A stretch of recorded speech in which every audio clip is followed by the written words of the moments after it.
Je vois pas à quoi ça amène. Ça fait le vide, si. Tu te libères de tout ce qui te... Tu es au-dessus de tout ce qui... Tes soucis, tes joies, tes peines, tes émotions, tu es au-dessus. Tu es dans le ciel. Au lieu d'être sur la terre. Si ce monde n'est pas présent aussi, Ben oui, mais pour être en présence de quelqu'un, ça c'est la prière, ben, il faut quand même d'abord peut-être se vider de ce qui... Voilà. Mais vous essayerez, essayez de temps en temps, c'est pas compliqué. Moi je m'étais dit après le pèlerinage que j'allais le faire, mais je ne l'ai pas fait. Hein. 5 minutes comme ça, 5 minutes par jour pour faire le vide. C'est quand même pas beaucoup 5 minutes. On n'arrive pas, hein. On a toujours d'autres choses à faire. Mais bon. Alors on y va. Donc le chemin, les 8 choses à vivre, le chemin du milieu. Premièrement, la compréhension juste de la vie, c'est le plus long. Hein.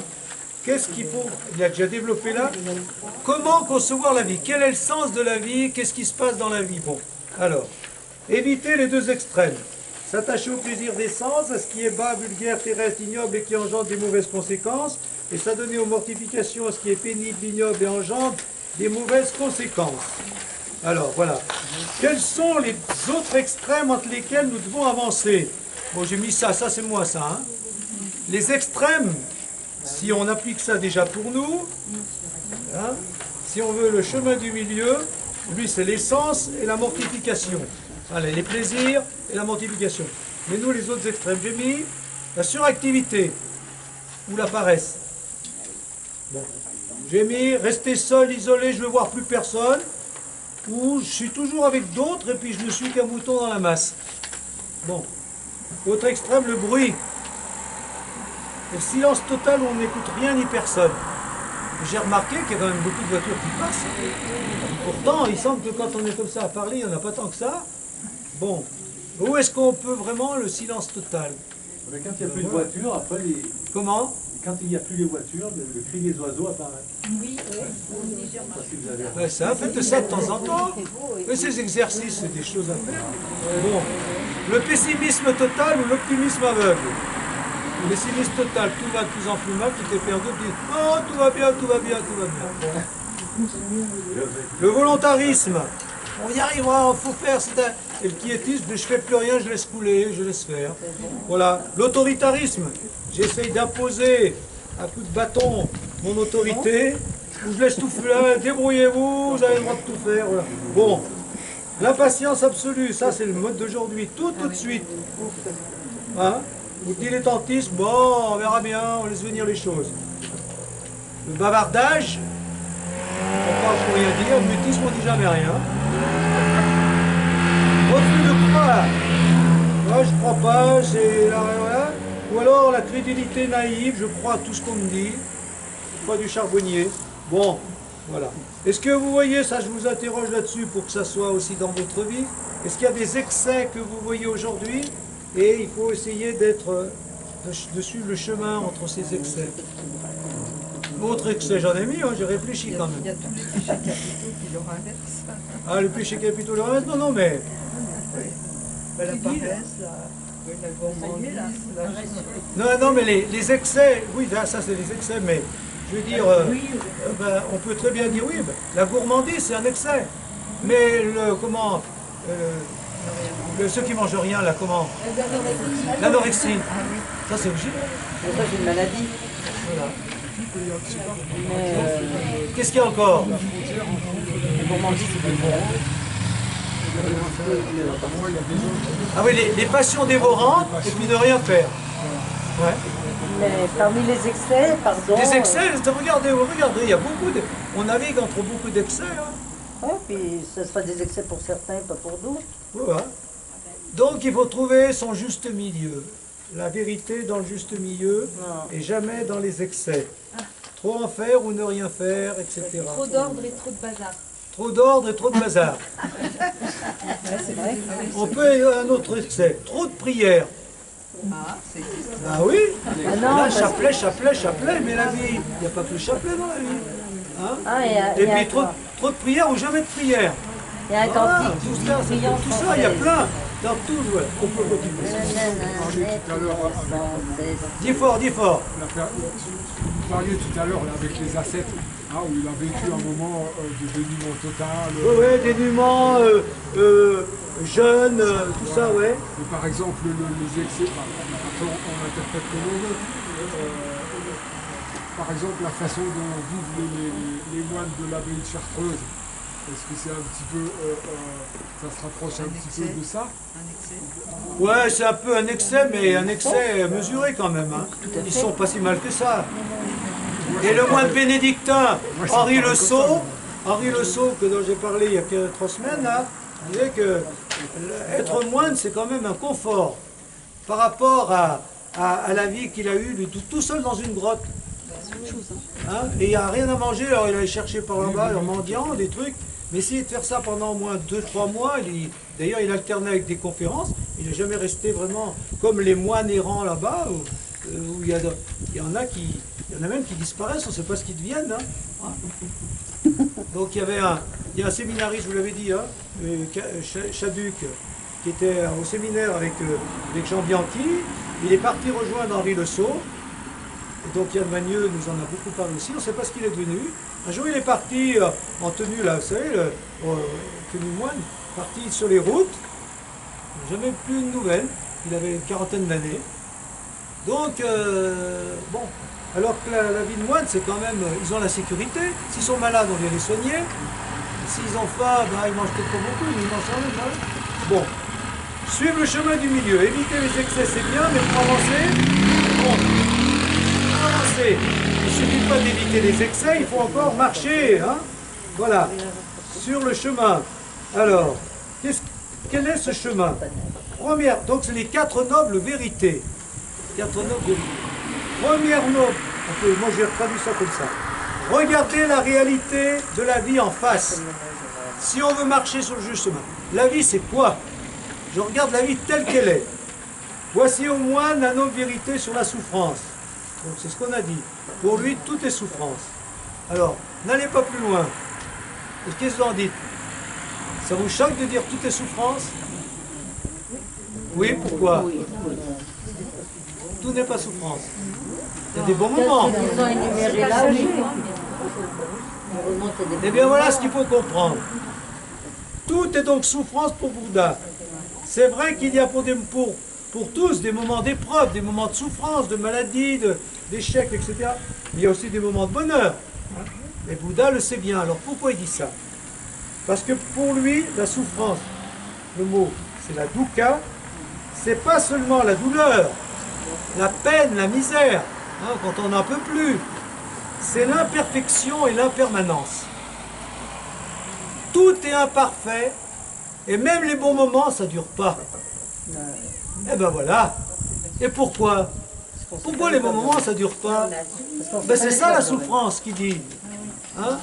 Donc c'est ça le problème de la vie. Tout est imparfait, et rien ne nous comble vraiment, et même si on est comblé quelques instants, ça ne dure pas. Donc rien ne nous rend vraiment et durablement heureux. Mais de toute façon, être durablement heureux, ce serait vraiment... Ce serait malheureux. très malheureux. C'est ce que disent certains. On est dans On un ne serait monde pas de Dieu. heureux si on n'était pas malheureux à certains moments. Non. On est dans un monde de dualité, c'est Alors, voyez l'image, une image toute simple pour comprendre ce qu'il dit. Et ça, c'est lui qui l'emploie. Les moments les plus heureux de notre vie ressemblent à de l'eau de source que nous essayerions de prendre dans nos mains, mais qui coulerait entre nos mains et tomberait par terre. Quand on a vraiment soif, on prend comme ça hein, une source en montagne. Ça hein? Ben, c'est ça la vie. Les bons moments, on ne les garde pas. Ils nous filent entre les mains. Hein? Dans la tête, même dans la tête. Si? Ah. Ben, chacun a sa vision de la vie, je vous donne la sienne. Voilà ce qu'il dit. Cette vision de la vie peut nous sembler pessimiste, mais elle rejoint l'éternelle question philosophique. Rien ne peut combler le désir de l'homme, parce que ce désir est infini. On désire toujours plus que ce qu'on obtient, et cela à l'infini. On est ainsi fait. L'homme est ainsi fait qu'il désire toujours plus, parce qu'il désire l'infini. Donc la seule chose qui peut le combler, c'est l'infini. Ça, c'est la réponse chrétienne. Et l'infini, c'est quelqu'un, c'est Dieu. Tu nous as fait pour toi, Seigneur, c'est ce que chantent les moines, hein, c'est un psaume. Et notre cœur est sans repos tant qu'il ne t'a pas trouvé. Donc, tant que vous n'avez pas rencontré l'absolu, l'infini, ben, vous ne pouvez pas être comblé. Et c'est ce qu'il appelle, en schématisant, on peut te dire, nous, le nirvana, c'est ça, c'est la rencontre avec l'absolu. Un moment absolu, quand on a une musique parfaite, on goûte, bien sûr ça ne dure pas, mais on goûte, mais il faudrait rester toujours sur cet absolu, vous voyez? Bon, Mais ce Simon- deuxième chose, oui, qui c'est qui réagit? Pardon, c'est moi. Voilà, vas-y, Comme d'habitude.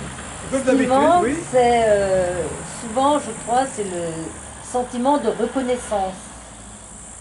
On n'a pas conscience de ce qu'on a et on veut toujours plus parce qu'on n'a pas conscience de ce qu'on a. Et ben voilà, ça c'est une manière de répondre, sans faire peut-être de grandes méditations et tout, se contenter de ce qu'on a, se Ouais. contenter de ce qu'on est, et Et le goûter. remercier.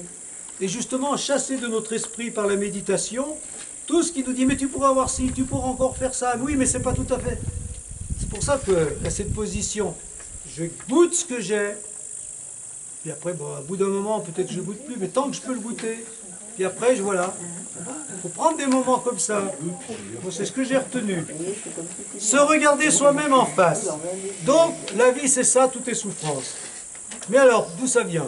Ben, regarde-toi, ça vient de toi. Donc, voici au moins la noble vérité sur la cause. C'est le désir qui produit la réexistence et le redevenir, qui est lié à une avidité passionnée et qui trouve une nouvelle jouissance tantôt ici, tantôt là, c'est-à-dire la soif des plaisirs des sens, la soif de l'existence et du devenir, et la soif de la non-existence. Bon, alors, la cause de la souffrance est dans nos désirs. Oh bon, cela c'est un peu développé. Ça, retenez au moins ça, hein, le désir.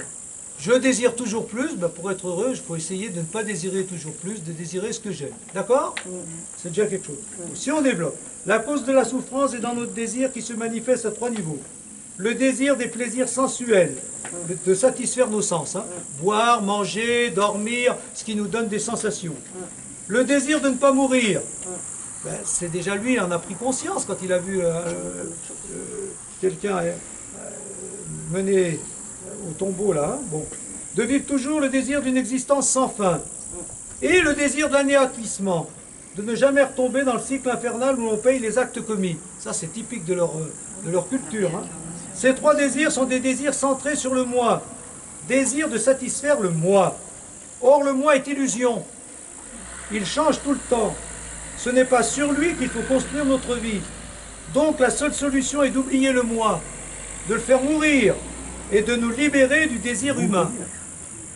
Donc, si on creuse, je désire, donc il ne faut pas désirer. Mais c'est encore mieux de dire je ne dis plus je. Je supprime le je. Pourquoi? Parce que le moi est illusion. Alors, là, je ne l'ai pas développé, mais il donne une image, ça c'est lui, hein. Il donne l'image d'un chariot. Il dit, un chariot, ça n'existe pas. Il y a un timon, il y a des roues, mais le timon, c'est pas le chariot. Les roues, c'est pas le chariot. Les planches, c'est pas le chariot.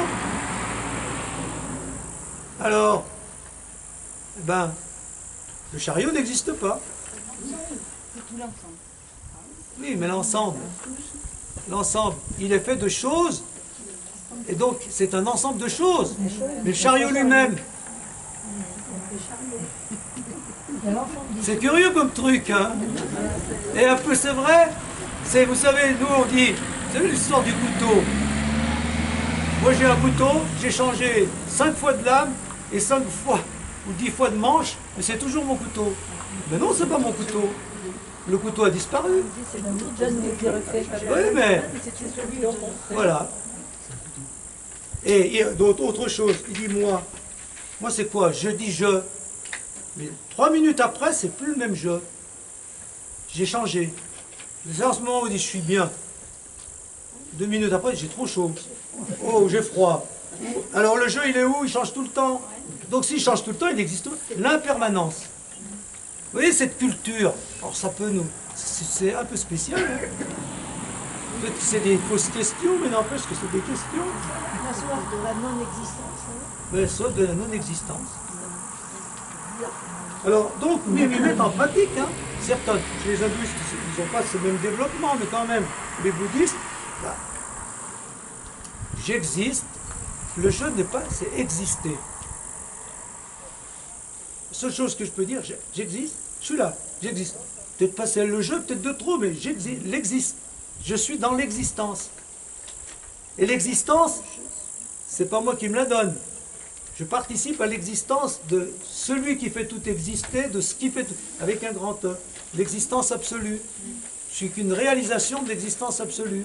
Le je n'existe pas. Un peu comme les animaux. En fait. Comment? Quand on regarde une vache dans un pré, Eh ben, qu'est-ce qu'elle fait la elle vache? est là, mais voilà quoi, elle est là. Elle est là.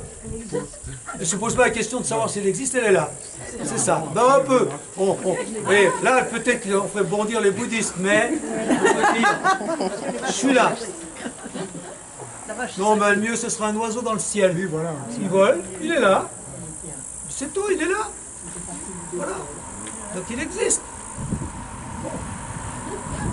Alors tout ça, si on veut rejoindre l'évangile quand même, le je, le moi, dans l'évangile, hein, c'est souvent dit, qui veut trouver sa vie la perdra, qui a perdu sa vie à cause de moi la trouvera. Le moi pour Jésus, il faut c'est pareil, hein, il faut le faire mourir pour ressusciter. Bon, ça va comme ça? Saint Paul dit faire mourir le vieil homme, et le vieil homme c'est l'homme qui dit je, c'est l'homme qui désire, c'est l'homme qui veut, c'est l'homme avide, il veut toujours plus. Voilà, c'était un peu les textes de dimanche dernier, hein. Voilà. Et puis Saint Paul disait, c'est pour ça qu'il y a quand même des rapprochements, tendez vers les réalités d'en haut. La réalité d'en haut, je suis au-dessus de tout ce qui m'embête là, qui fait que je me bats pour ceci, je me bats pour cela, j'ai envie de ceci, j'ai envie de cela, au bout de quoi j'ai quoi. Donc quand je l'ai, je veux encore autre chose. Ou alors ça disparaît. Hein? Donc, vous êtes comme une vache dans un pré. Hein? Je broute. Non, un oiseau dans le ciel. Je vole. Et je vole. Le nirvana, je suis dans le ciel. Donc, voyez, là, tout est souffrance. Et pour détruire la souffrance, c'est-à-dire l'impermanence, hein, l'impermanence, rien n'est dur, ne dure, et rien n'est parfait, rien ne dure. Là, je supprime le désir, et pour bien supprimer le désir, j'essaie d'être au-dessus des désirs, ou même, je supprime le moi. Moi, ça compte pas, je ne compte pas. Voilà. C'est bon? Ça vous secoue là, hein? Tant mieux. Ouais. Non, c'est pour ça que je trouve des spiritualités comme ça, même si on est très chrétien, Jésus ne dit pas des choses comme ça, mais ça rejoint quand même des choses. Donc, c'est pas la même culture, la même ambiance, et je trouve que c'est important. Moi, j'ai vraiment là-bas, je ne suis pas resté longtemps, mais j'avais l'impression d'être dans un autre monde. Un autre monde que le nôtre. Voilà. Quand on voit plein de gens en train de méditer, toute la journée comme ça, ils existent. Hein. Et nous, on court, on va vite acheter des choses, boire une bière, acheter ci, acheter là, des souvenirs. Bon. C'est un autre monde dans le monde. C'est un autre monde dans le monde. Troisième noble vérité. Voici au moine la noble vérité sur la cessation de la souffrance. C'est la cessation complète de cette soif, la délaisser, y renoncer, s'en libérer, s'en détacher. Puisque c'est le désir, comme on vient de le dire, les soifs de toutes sortes qui conduisent à la souffrance, il faut les supprimer, y renoncer, s'en libérer, s'en détacher, les éteindre. C'est le mot nirvana, l'extinction de tous ces désirs. Personnellement, je définirais le nirvana sous mon intuition, non pas comme le rien, le néant, mais comme l'au-delà du désir, l'au-delà du moi qui désire. Donc, je redis ce qu'on vient de dire. Hein. Donc, l'au-delà de soi, un état où l'on ne désire plus rien parce qu'on atteint le tout, l'absolu, l'infini, la plénitude. Un état qui nous compte parce que c'est un sommet où on ne peut aller plus loin. Voilà, je suis l'oiseau dans le ciel, je vole, et ça me suffit. Comme si on manque plus de rien. Comme si on manquait plus de rien. Je ne manque de rien Parce que je ne désire plus rien. sur les prés d'herbe fraîche. Ah, voilà, sur des prés d'herbe fraîche, il me fait reposer. Je ne manque de rien. Ah, c'est très bien. Mais essayez de trouver des allusions avec la Bible, c'est bien, moi j'essaie de faire Moi aussi. j'ai une autre bon, faut pas référence, perdre. mon père, s'il vous plaît. Comment? J'ai une autre référence, les béatitudes. C'est Oui. quand même bien supprimé, il y a quand même un côté supprimer le désir et supprimer le moi. Heureux les pauvres d'esprit. Ben, Ça peut être la première interprété. béatitude, c'est C'est ça, absolument c'est quand même. Les je pauvres. dirais quand même, Les pauvres. Heureux les pauvres d'esprit, ça veut dire quelque part, c'est se libérer aussi. se libérer de tout ce qu'on désire, de tout ce qu'on veut. On veut plus, on veut toujours Il y a plus. quand même. il y a un- enfin, Ah non, mais c'est dit autrement, mais ça va dans le même sens. On est quand même obligé d'avoir certains désirs. Par exemple, un père de famille, il faut bien qu'il travaille pour faire vivre sa famille. Bien sûr qu'on est bien obligé d'avoir certains désirs, mais le problème il est que quand tu obtiens ce que tu désires, t'en satisfaire. Hein, et puis pas désirer encore plus. Hein.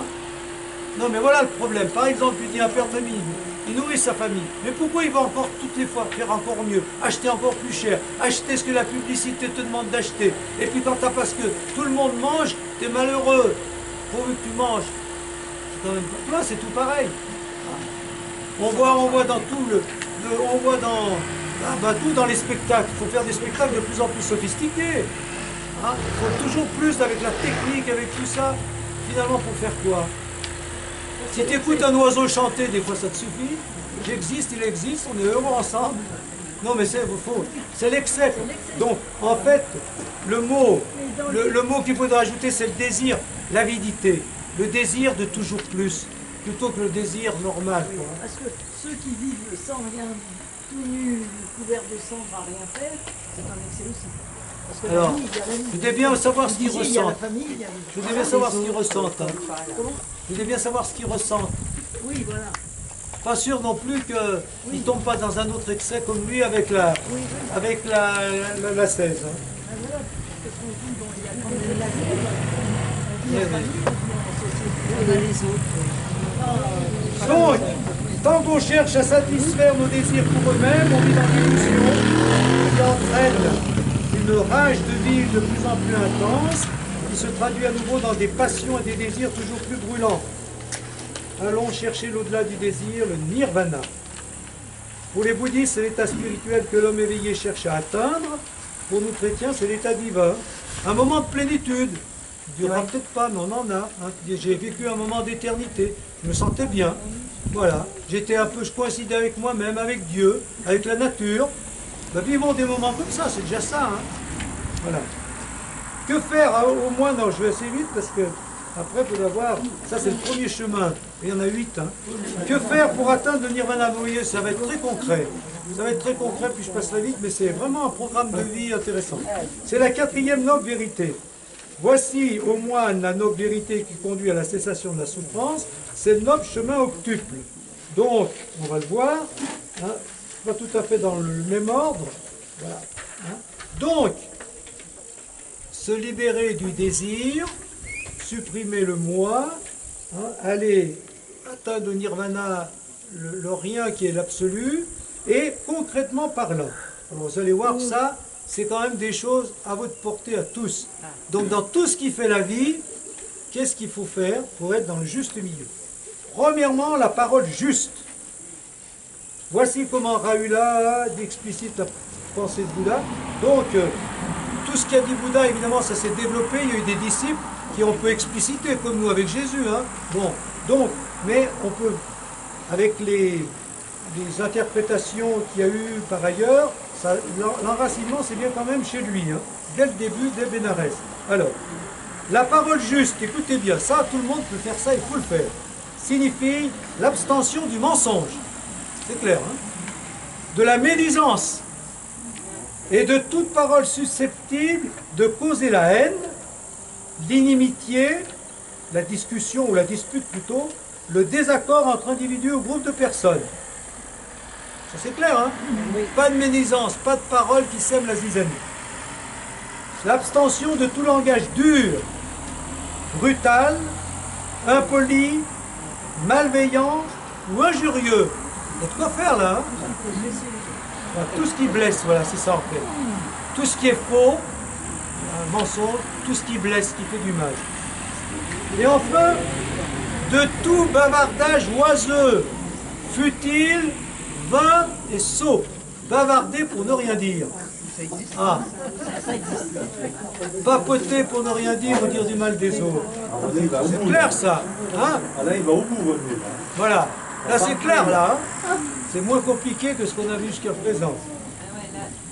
Du moment qu'on s'abstient de toutes ces formes de paroles fausses et nuisibles, on doit dire la vérité, on doit employer des mots amicaux et bienveillants, agréables et doux, qui aient du sens et qui soient utiles.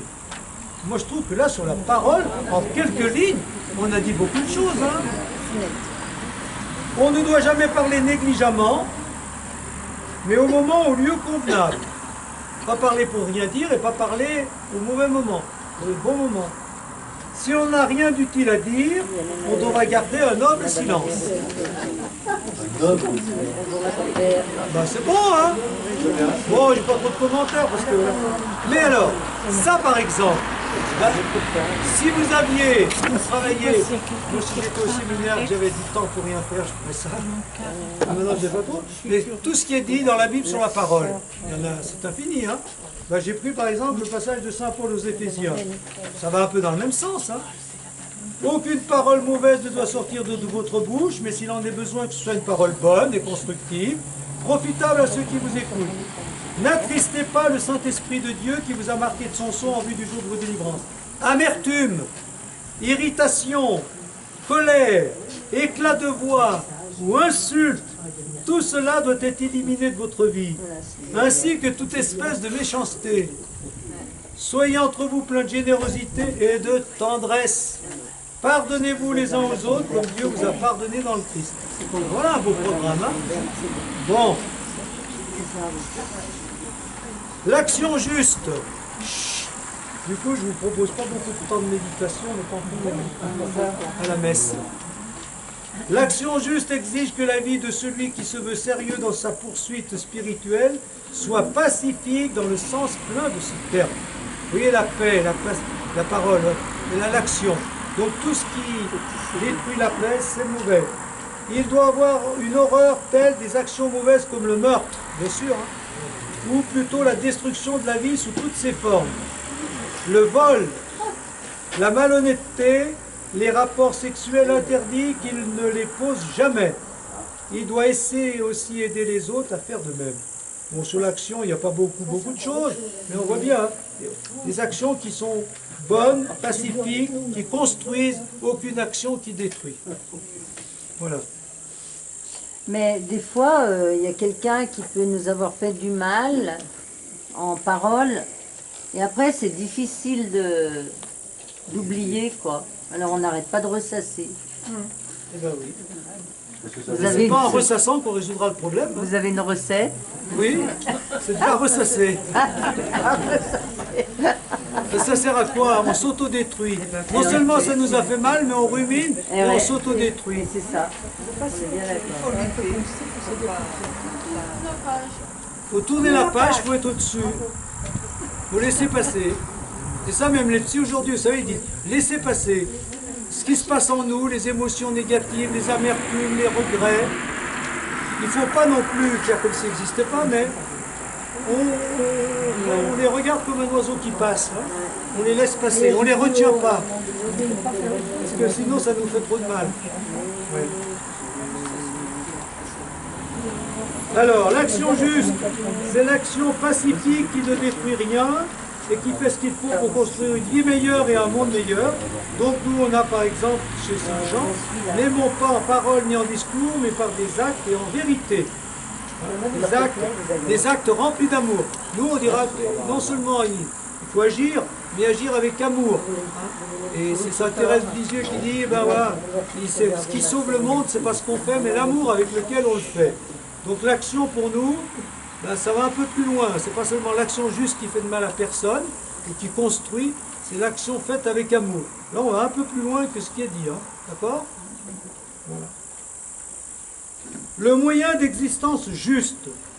Le moyen d'existence juste exige de celui qui suit le Bouddha qu'il gagne sa vie par des moyens justes et honorables. C'est-à-dire en évitant les professions qu'il amènerait lui-même ou qui amènerait autrui à poser des actes qui ne seraient pas justes. Par exemple, un soldat, un marchand d'armes, selon cette pensée, ne pratiquent pas le moyen d'existence juste, car leur profession a pour but la destruction de la vie. Ben oui, ben, c'est comme ça, hein. Il y en a qui vivent de ça.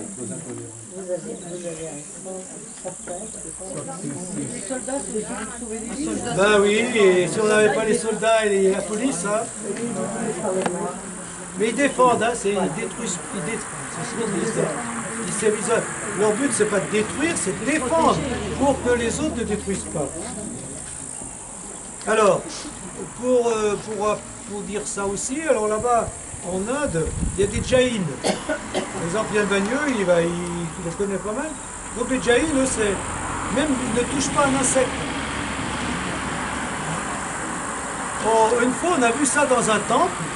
Un petit gamin, il y avait, je ne sais pas si c'était une fourmi qui était là, il a pris ce pas-là, là, il a mis la fourmi, il est sorti pour la poser dehors. On ne touche pas la vie, on ne détruit rien, même pas un insecte. Donc vous voyez, il y a des... Ben oui, les araignées, c'est pas ce qu'ils font.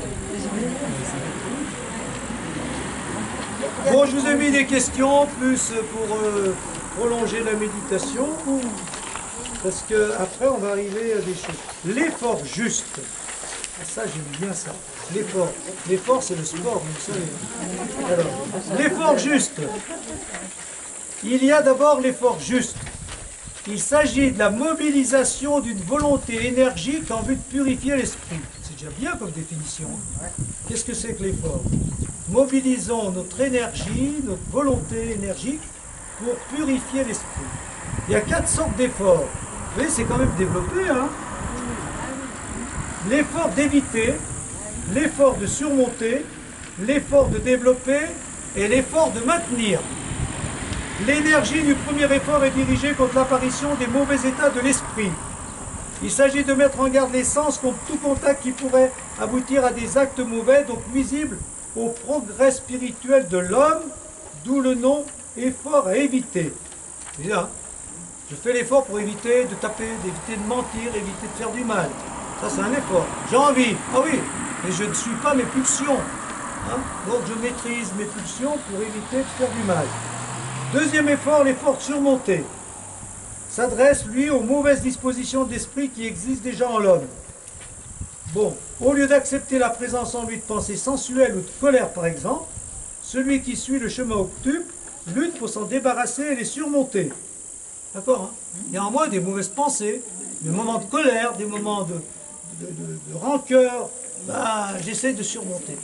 Je passe par-dessus. Je ne me plonge pas, je ne me laisse pas guider. Donc, éviter ce qui peut faire du mal, surmonter ce qui n'est pas bien et qui nous anime malgré tout, parce qu'on est ainsi fait. En parallèle à ces efforts faits pour éviter ou le cas échéant surmonter des dispositions mauvaises d'esprit, il y a les efforts faits pour créer les bonnes dispositions de l'esprit, donc l'effort de développer. Aussi bien que ceux qui sont faits pour perfectionner ou intensifier les bonnes dispositions déjà présentes en l'homme, l'effort de maintenir. Donc, je développe des choses qui n'existent pas en moi.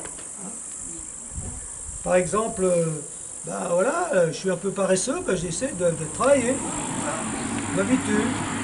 J'ai pas envie, j'essaie de marcher, j'essaie de me bouger, je développe des choses. J'ai pas envie de lire ou de travailler, ben je fais l'effort de le faire, voilà. Ou intensifier des bonnes dispositions. Naturellement, j'ai envie de faire ça, j'ai envie de faire. Voilà. 4 types d'efforts, éviter, surmonter, développer ce qui n'existe pas et maintenir ce qui existe. C'est clair, hein? Ça va. C'est bien. Voilà. Alors, l'effort juste est à mon avis avec la méditation, ce qui est le plus important dans la spiritualité bouddhiste, car, voilà, moi je vous dis ce que j'appelle, moi je dis toujours les efforts de vie, les efforts spirituels. Et ça, je trouve que les chrétiens, il n'y en a pas beaucoup qui le font quand même. Moi je l'ai rabâché le temps de ma vie, mais sans un succès foudroyant. Ben oui. Mais oui, mais si vous ne faites pas d'efforts, comment voulez-vous vous transformer? Si vous ne faites pas d'efforts pour être aimable, efforts pour prier, efforts pour écouter, efforts pour ne pas... Voilà, pour tout ce qu'on vient de voir. L'effort pour ne pas juger les autres. L'effort de ne pas juger, par exemple. L'effort pour ne pas ruminer ce qui nous fait du mal. Il y a des efforts. Et régulièrement, moi, c'est ce que j'explique là, voilà. Bon, un effort de vie, c'est un effort de paix, de maîtrise de soi, suppose qu'on évite, qu'on mette à distance tout ce qui nous excite, nous agite, nous énerve. Si on est trop énervé, ben montez à la fécla, vous promenez. Non, je veux dire, c'est ça la vie, c'est pas l'effort, c'est voilà, c'est ça. On surmonte l'excitation, voilà. Qu'on développe en nous la paix, le calme, la sérénité par des pauses, du repos, par la confiance en Dieu, l'abandon entre les mains de Dieu. Quand vraiment on a des charges trop lourdes qui nous écrasent, ben, nous on peut très bien dire, je remets ça entre tes mains, Seigneur, je te fais confiance. Hein. Et puis voilà. L'abandon, la méditation, le silence, le recueillement, la prière, qu'on maintienne et intensifie les moments de paix en les goûtant, les gardant en soi le plus possible. Ben voilà par exemple un effort à faire. On a parlé des bons moments. Eh ben, goûtez les bons moments tant que vous pouvez les goûter. Comme on goûte un bon repas ou un bon vin, au bout d'un moment, il n'y a plus rien à goûter. Hein? Ben voilà, mais goûtons-le tant qu'on peut. Parce que souvent on passe à autre chose. C'est aussi ça. Quand ça va mal, les choses qui vont mal, on les rumine. Les choses qui vont bien, on les oublie. C'est aussi ça qui nous détruit, quoi. Hein. Un effort de joie suppose qu'on mette à distance toutes les pensées négatives qui nous attristent, ou qu'on les surmonte. Si elles arrivent en nous, en les laissant passer, on les rumine. Vous voyez, des types d'efforts. Hein. Il suppose qu'on cultive la joie en portant un regard positif sur nous, sur l'actualité, en regardant ce qui est bien, beau et bon, et qu'on goûte le plus possible les moments de joie qui nous sont donnés. Donc, on ne peut progresser spirituellement qu'en choisissant et faisant des efforts de vie. Faites relecture de vie tous les jours. Aujourd'hui, qu'est-ce qui n'a pas marché? Qu'est-ce qui a été bon? Qu'est-ce qu'il y a en moi n'est pas conforme un peu à l'évangile? Et demain, je vais faire un effort. Pour écouter les autres, pour les servir, pour prier, pour être plus calme, voilà, c'est pas si compliqué. C'est ce qui rend la vie intéressante. Hein? Voilà. Voilà. Ça va pour les efforts? Mettez ça en pratique. Moi je dirais, j'ai mis les deux choses, donc tout est valable, la parole et tout ça, mais si vous avez une vie spirituelle avec cette relecture de vie et des efforts que vous décidez que vous faites, ben vous progresserez, il n'y a pas de problème. Et les efforts, ce n'est pas des efforts tendus, c'est pas oh, je fais des efforts. Ah voilà. Très bien. D'accord? On a eu de succès dans votre personne. Je ne sais pas si c'est passé. Ben, Les gens qui